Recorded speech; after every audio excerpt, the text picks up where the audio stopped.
Hello guys, आज discussion करेंगे हम लॉजिस्टिक और एचसीएम दोनों में डिफरेंस क्या है। तो हम ये डिफरेंस पहले क्लियर करा दें कि लॉजिस्टिक जो है एचसीएम के अंदर आता है। एचसीएम जो सप्लाई चेन मैनेजमेंट है उसके अंदर ही लॉजिस्टिक आता है, उसके बारे में ये डिस्कशन किया गया है। Logistic is a part of HCM which is manage flow of goods, information and other resource between the point of origin and point of the consumption in order to meet the requirement of consumers. It involves the integration of the information, transportation, warehousing, inventory, material handling and pick pack and security.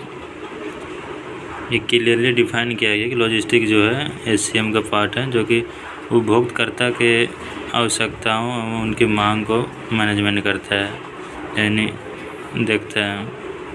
उसके अंदर involve है आपका transportation है, warehousing, inventory, material handling and pick pack and security. उसके नीचे आते हैं, अब ये बता रहा है कि जो लॉजिस्टिक और सप्लाई चेन मैनेजमेंट के अंदर जो है ये इसके अंदर रिलेशन क्या है, संबंध क्या है। तो ये बता रहा है from every point to another point there is a movement of storage and goods.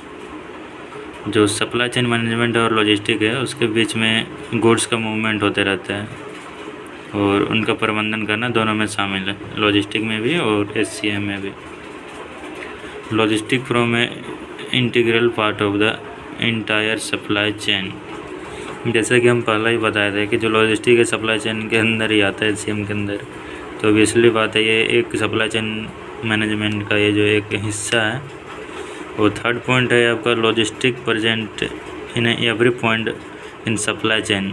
जो लॉजिस्टिक है ये सप्लाई चेन के हर एक पॉइंट पे प्रेजेंट है। अब ये पूछ रहे हैं कि different between logistic and HCM. हाँ तो भाई चलो डिस्कशन करते हैं ये लॉजिस्टिक और एचसीएम में क्या अंतर है। Okay,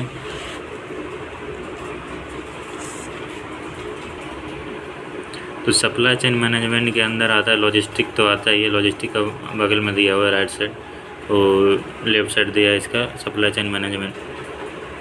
sourcing and placement manufacturing का आता है, कोऑर्डिनेशन एंड कोलैबोरेशन आता है, integration of supply and demand management ये सप्लाई चेन मैनेजमेंट के अंदर आता है। इसके अंदर आता है आपका लॉजिस्टिक के अंदर इन्वेंट्री मैनेजमेंट आता है, इनबाउंड एंड आउटबाउंड आता है, ट्रांसपोर्टेशन आता है, मटेरियल हैंडलिंग आता है, पैकेजिंग आता है, मैन्युफैक्चरिंग कम्युनिकेशन आता है, वेयर हाउसिंग आता है, सप्लाई एंड डिमांड आता है, सप्लाई एंड डिमांड प्लानिंग आता है, और डेटा एनालिसिस। मोस्टली बोले तो ये जो है लॉजिस्टिक के अंदर जो वेयर हाउसिंग का काम होता है ये आता है आपका लॉजिस्टिक में, और वो जो लॉजिस्टिक है वो पूरे सप्लाई चेन मैनेजमेंट के अंदर आता है। तो ये रहा हमारा एचसीएम और लॉजिस्टिक के बीच में संबंध।